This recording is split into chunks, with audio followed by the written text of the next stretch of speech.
Shalom Brachá, eu sou Nelson Horta e esse é o canal Torá Be'anus, canal dedicado a você, que é descendente dos judeus forçados pela Inquisição, e que tem uma alma que deseja voltar para a história dos seus pais, para as suas raízes.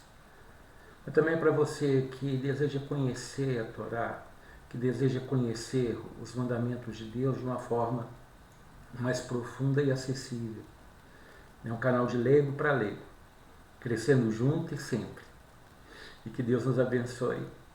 Nós estamos estudando a Parashá Lech Lechá, que é Gênesis 12 até Gênesis 17,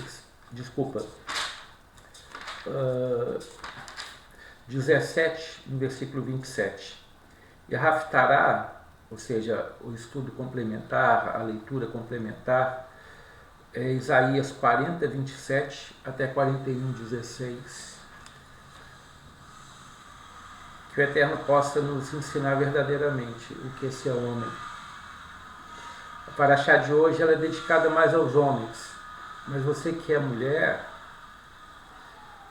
vai ver o quão fundamental é o seu papel na vida do homem. Você possa nos ajudar a crescer, né? Ajudar seu marido, seus filhos, né? Seus irmãos a crescer. Então vamos começar Gênesis 12 para Shalech Lechá. E disse o Eterno a Abrão, anda de tua terra e da tua parentela, e da casa de teu pai, para a terra que te mostrarei. E farei de ti uma grande nação, e abençoar-te-ei, engrandecerei teu nome, e serás uma bênção. E abençoarei os que te abençoarem, e aqueles que te amaldiçoarem, amaldiçoarei. E serão benditas em ti todas as famílias da terra. E foi-se Avrão, como lhe falou o Eterno, e foi com ele Lot. E Avrão era da idade de 75 anos, da sua saída de Harã. E tomou Avrão a Sarai, sua mulher, e a Lot, filho de seu irmão, e a todos os seus bens que haviam ganho, e as almas que haviam adquirido em Harã, e saíram para ir à terra de Canaã. E chegaram à terra de Canaã, e passou Avrão pela terra até o lugar de Sherem, até Elon Moré, e o cananeu estava então na terra. E apareceu o Eterno a Avrão e lhe disse, a tua semente darei essa terra. E edificou ali um altar ao Eterno, que lhe havia aparecido. E saiu dali para o monte, ao oriente de Betel, e estendeu suas tendas, Betel ao oriente, ao ocidente e Ai ao oriente. E edificou ali um altar ao Eterno, invocou o nome do Eterno, e saiu Avrão andando e viajando para o sul. Lech Lechá, Vaiomer Adonai el Avrão, Lech Lechá, Midetsecha, Mimolad de Terra. Lech Lechá, sai por você, sai para você. Saia para dentro de você, da tua terra e da tua parentela. O homem, para crescer, ele precisa identificar o seu ambiente, precisa identificar a sua casa, o seu espaço. Nós temos hoje uma situação muito peculiar nos jovens. Não querem sair de casa. Todas as famílias têm isso. Alguns não. Alguns alçam voo cedo, outros demoram para se identificar neste mundo. Porque, na verdade, não conseguiram entrar dentro de si. Não estou falando mal, nem falando que isso é errado. Só que cada pessoa, cada homem, tem o seu tempo para descobrir isso. Aqueles que saem e depois voltam. E só depois de se identificarem de verdade, saem de novo e não voltam nunca mais. Isso depende muito da alma desse homem, dessa pessoa. Então, quando o Senhor chega a Avrão tinha 75 anos. Então ele estava ainda na casa do pai dele, né? Da tua terra, da tua parentela e da casa de teu pai. Né? Não quer dizer que ele morava dentro da casa do pai dele. mas ele pertencia à tribo do pai dele e o líder era Terá, seu pai. Né? Ele que era o sheik. Avram era o filho, não era o filho mais velho, né? Então ele fazia parte dessa tribo. Mas aqui o Senhor fala, entra para dentro de ti, se conheça, veja que você não faz parte dessa família. Não que ele fosse fora daquela família, mas Avram tinha o sentimento da unicidade de Deus desde criança.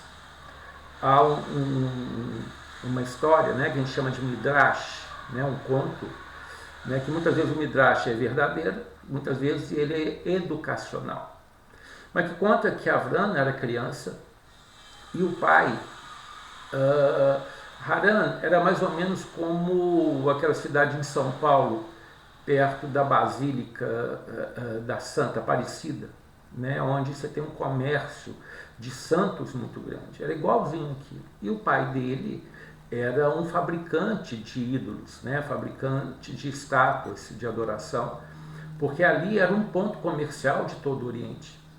Então todas as caravanas passavam por ali e ali haviam deuses para todos os tipos. Ali as pessoas se sentiam protegidas pelos seus deuses, né? Havia ali um grande panteão.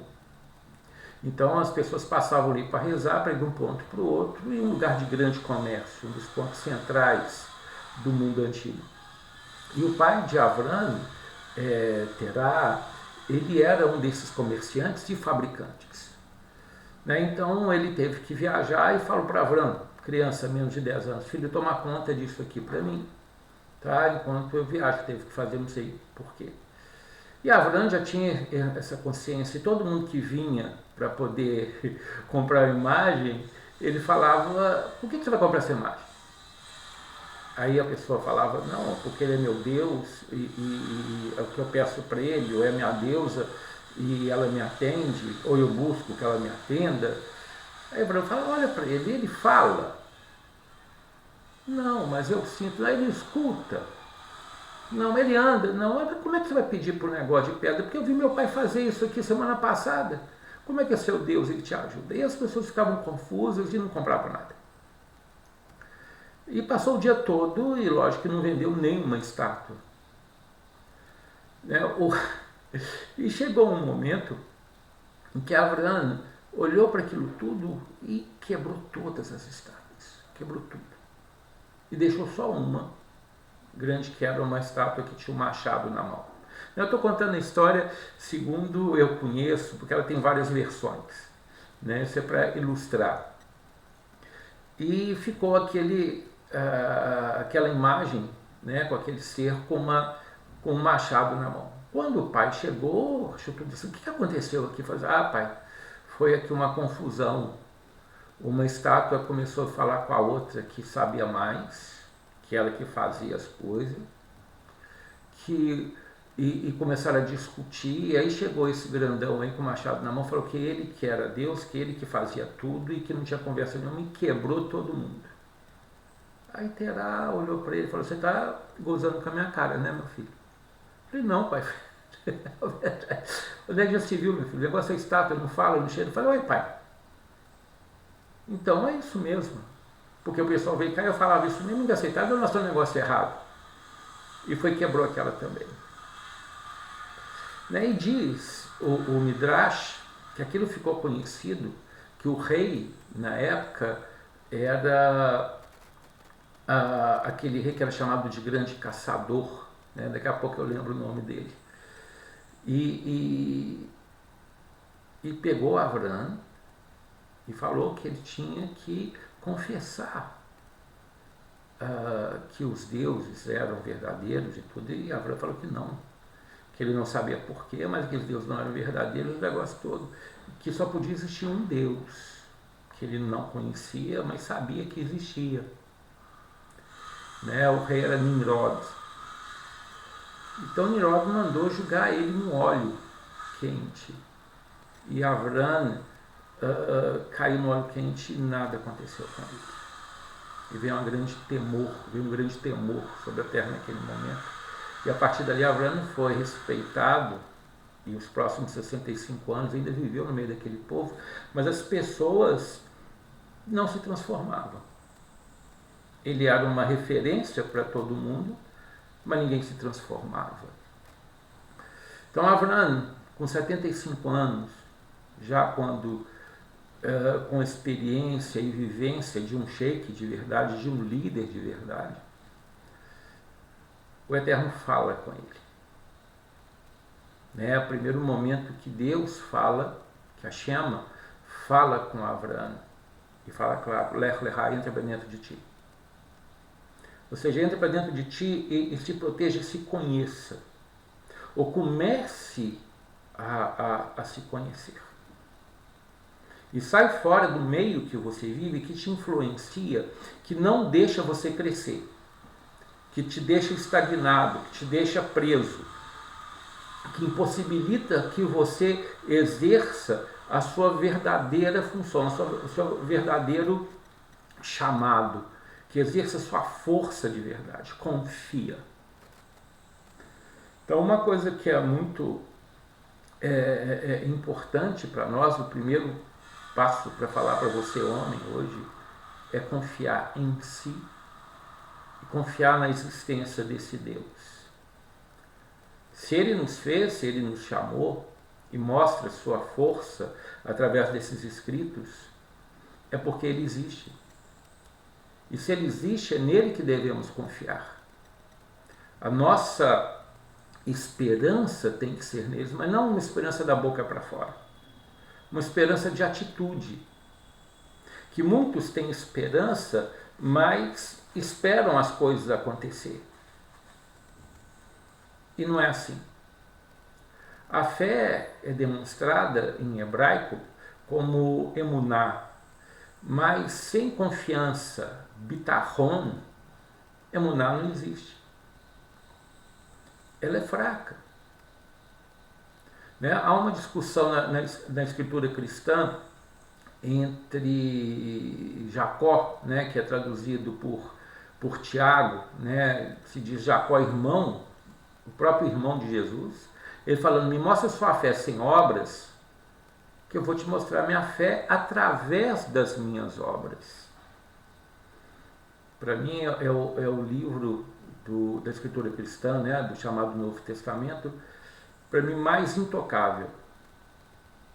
Ele fala de duas coisas fantásticas. Uma de exercer verdadeiramente a religiosidade, que é fazer Sedaká e Mitzpat, que nós vamos ver isso na próxima Parashá, e guardar sua língua. Ou seja, não permitir que a soberba te engane a ponto de você falar mal dos outros, do mal dos outros, chamada Lashon Hara. São duas coisas fundamentais que vamos discutir em pontos mais para frente, que já falamos antes em outros vídeos, né, se você tem nos acompanhado. Então, Avram, o primeiro passo que um homem precisa para crescer e criar o seu espaço, criar a sua influência, a sua zona de influência na vida, na comunidade, é entrar para dentro de si.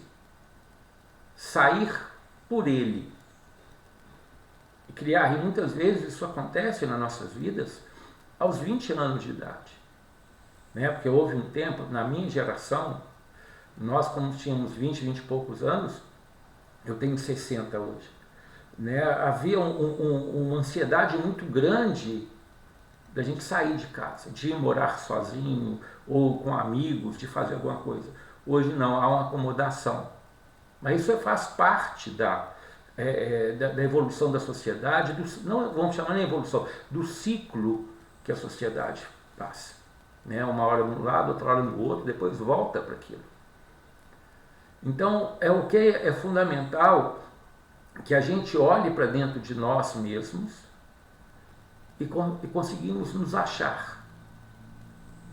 E a própria vida, nossas experiências na vida e como nós vamos encarar essas experiências, essas provas. Veja, Avram é considerado o homem mais testado, ele teve 10 grandes provas e essa é a primeira.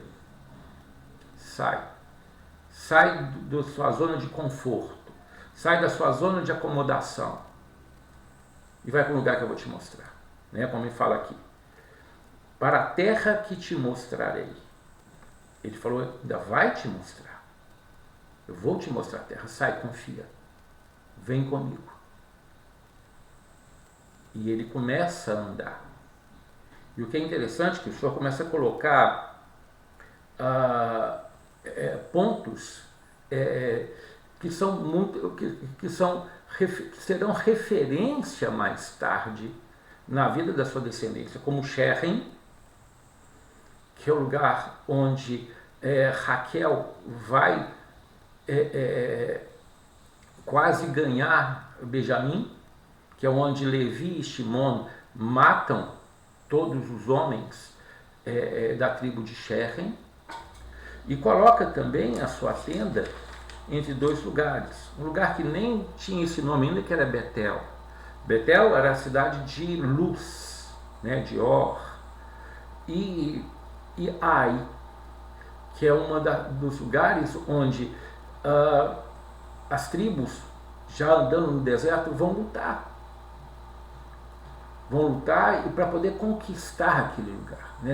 Desculpa, depois que as tribos saem do deserto, já com Josué, e sofrem derrota. Porque havia ali uma condição que, quando foi destruído foi destruído a primeira cidade que eles atravessaram o rio, Jericó, o Senhor falou, não pega nada daí. E Acan pegou uma capa babilônica e umas barras de ouro. E por causa desse pecado, quando foram conquistar Ai, Israel foi derrotado. E Betel foi o lugar onde Jacó recebeu o sonho de Deus, da escada de Deus. Ele falou, este não é outro lugar senão a casa de Deus, por isso que se chama Betel. Então aqui Avrão anda entre dois contrapontos, onde Deus mostra para ele a porta do seu lar, ou seja, anda diante de mim, isso é tua bênção. Olha essa terra que eu vou te dar, essa terra toda que eu prometi aos seus pais, Abraão e Isaac. Né? Onde Jacó faz uma promessa, a promessa do dízimo, faz uma aliança que se estende a toda a sua geração.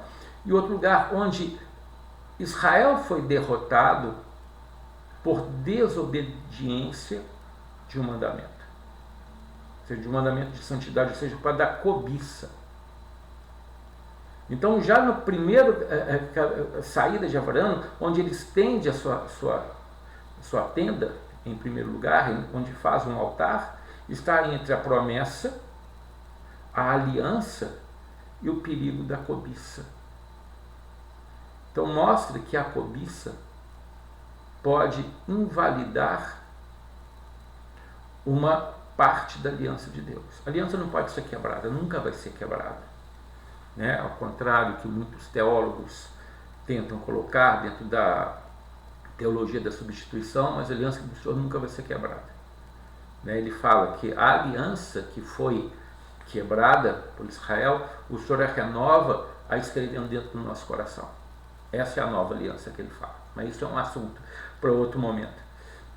Então, para terminar, só esse ponto. O Senhor fala, anda na terra, porque essa terra eu vou ser dado para ti. Mas presta atenção na aliança que você faz comigo, que ainda não teria sido feita, né, mas que vai ser feita, e no perigo da cobiça. Então, o primeiro conselho, né, depois de ser chamado para você entrar dentro de si, seja homem para cumprir a sua parte na aliança com Deus. Confia nessa aliança e toma muito cuidado com a cobiça. Muito cuidado, porque ela pode te destruir. Ela pode te levar a uma derrota. E hoje nós vemos as pessoas tudo por dinheiro. Né? A necessidade delas é o dinheiro. Nós vivemos um período, né, Hazachalo, de Mamon. Mamon é dinheiro em aramaico e é uma entidade espiritual. Então as pessoas estão perdendo a noção, isso já há muito tempo, isso não é da sociedade de hoje. né? Isso desde lá atrás. Quase 5.000 anos nós vivemos isso. Mas sempre há momentos na sociedade em que o homem, a humanidade, te volta totalmente o dinheiro. E sempre quando ela está prestes a cair. Né? Então, o conselho ao seu coração, veja que há coisas mais elevadas. O dinheiro, a posse, a fama, né? Essas coisas fazem parte de uma vida bem trabalhada. Elas não são a meta a ser alcançada. Elas são consequências de um trabalho e de uma vida bem vivida. Nós vamos continuar na próxima parte. Shalom.